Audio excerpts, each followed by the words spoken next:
జిల్లా ఇన్ఛార్జ్ మంత్రి శ్రీమతి ఈగ గారికి, గౌరవనీయులు కరీంనగర్, నిజామాబాద్, ఆదిలాబాద్ పట్టభద్రుల నియోజకవర్గ ఎమ్మెల్సీ గౌరవనీయులు అంజిరెడ్డి గారికి, జిల్లా గరీబ్ ఉన్నటువంటి రైతన్నలందరికీ పేరు పేరున నమస్సుమాంజలు. కాలం మారుతా ఉంది. 1947 ఈ దేశానికి స్వతంత్రం వచ్చినప్పటి నుంచి ఇప్పటిదాకా అనేక సార్లు అనేక ప్రభుత్వాలు కొత్త కొత్త చట్టాలని కొత్త రూపాల్లో తీసుకొచ్చింది. వచ్చిన ప్రతి చట్టాన్ని స్వాగతిస్తూనే ఆ చట్టాల్లో ఉన్నటువంటి కొన్ని ఇబ్బందుల్ని నేను ఈ రోజు నాకు ఇచ్చినటువంటి అవకాశం ద్వారా గౌరవ మంత్రి గారి ద్వారా ముఖ్యమంత్రి గారి దృష్టికి తీసుకెళ్దాం అనుకుంటున్నాను. దేశానికి స్వతంత్రం వచ్చినప్పటి నుంచి రైతులు అనేక రకాలైనటువంటి ఇబ్బందులు పడుతూ ఉన్నారు. తండ్రి చనిపోతే కొడుకు పేరు మీదకి రాదు. ఇప్పుడే ఒక వచ్చింది మా తహసీల్దార్ గారికి, నేను అఫిడవిట్ ఇప్పించినట్టు అదునూరా మండలంలో కూడా భర్త చనిపోయాడు, భార్య పేరు మీదకి ఆస్తులు రావట్లేదు.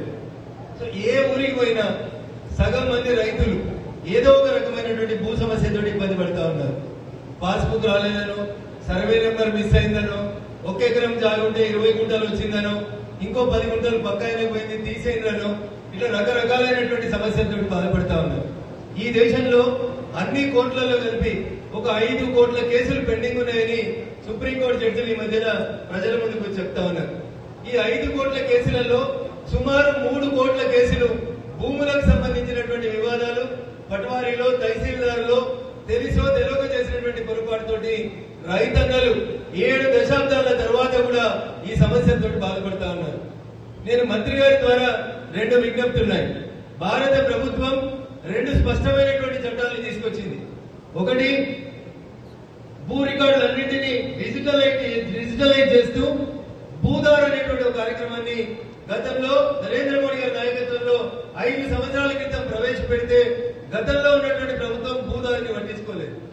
భూదార్ అంటే ఒక రైతుకు ఉన్నటువంటి భూమిని సర్వే చేసి డిజిటల్ మ్యాప్ చేసి దానికి ఒక ప్రత్యేకమైనటువంటి నెంబర్ ఇచ్చి ఆ రైతులకు ఒక మ్యాప్ ఇస్తే ఎవరు వచ్చి ఏడాదికి ఒకసారి సర్వే కట్టు, తహసీల్దార్ గారు సర్వేలు లేవని పెండింగ్ పెట్టు, ఇట్లాంటి పంచాయతీలు లేకుండా భూదార్ కార్డు అనేటువంటి ఒక సిస్టాన్ని భారత ప్రభుత్వం పెట్టింది. దాన్ని గత ప్రభుత్వం అమలు చేయలేదు. ప్రభుత్వం భూదార్ కార్డుని సెక్షన్ 9 రూల్ 9 కింద కొత్తగా తెచ్చేటువంటి చట్టంలో ప్రవేశపెడుతున్నామని చెప్పినారు. జిల్లా కలెక్టర్ గారికి, మంత్రి గారికి నా విజ్ఞప్తి, యూఎల్ పిన్ అనేటువంటి నెంబర్ ని, భూ ఆధార్ని, భూదార్ని ఈ రెండింటిని కూడా రైతులకు ఇచ్చినట్లయితే రైతుకు తన భూమి ఎంతుంది దానికి సంబంధించినటువంటి పిన్ నెంబర్, భూదార్ నెంబర్ రావడం వల్ల రైతులకి భవిష్యత్తులో ఇబ్బందులు రాకుండా లాభసాటిగా ఉంటుంది. తహసీల్దార్కి దరఖాస్తు వస్తుంది, వారానికి ఒకసారి వస్తుంది, ప్రజావాణిలో ప్రతి సోమవారం వస్తుంది నా భూమి సవరణ చేయమని. సంవత్సరాల తరబడి దరఖాస్తులు అట్లే కుప్పలు పేరుకుపోతా ఉన్నాయి. ఇప్పుడు కొత్త చట్టం వచ్చిన తర్వాతనైనా ప్రతి సమస్య పట్ల ఒక 5 నిమిషాల అవగాహన పెంచుకొని వచ్చినటువంటి ప్రతి దరఖాస్తుని సాధ్యమైనంత తొందరగా డిస్పోజ్ చేస్తే రైతన్నలు మీ కార్యాలయాల చుట్టూ తిరిగేటువంటి సమస్య తగ్గుతుంది. ఆ దిశగా ఈ సమస్యను పరిష్కరించాలనేది విజ్ఞప్తి. రెండోది, పల్లెటూరులో ఇంకొక సమస్య ఉంటుంది. మరి గ్రామ గండాలని, భూదానాలని, ఊర్లలో చాలా వరకు స్థలాలు ఆబాది స్థలాలని చెప్పి చాలా వరకు స్థలాలు ఉన్నాయి. ఇల్లు కట్టుకుంటే ఇంటి పక్కన ఉన్న పెరడంతా నాదే అని రైతు అనుకుంటాడు. కానీ ఈ మధ్య కాలంలో భూముల ధరలు పెరిగిన తర్వాత దానికి ఇంకెవరో ఒకరు కొత్త డాక్యుమెంట్ తయారు చేసుకుని వచ్చి ఈ భూమి నీది, నాది అని రకరకాలైనటువంటి సమస్యల్ని సృష్టిస్తా ఉన్నారు. అందుకని వీటి కోసం గ్రామీణ ప్రాంతాల్లో ఆబాదీలను కూడా సర్వే చేసి ఇంటి స్థలాలకి ఆస్తి కార్డులు ఇవ్వాలనేటువంటి లక్ష్యం భారత ప్రభుత్వం 4 ఏళ్ల కింద స్వామిత్ర ప్రాజెక్ట్ అనే ఒక ప్రాజెక్ట్ తీసుకొచ్చింది.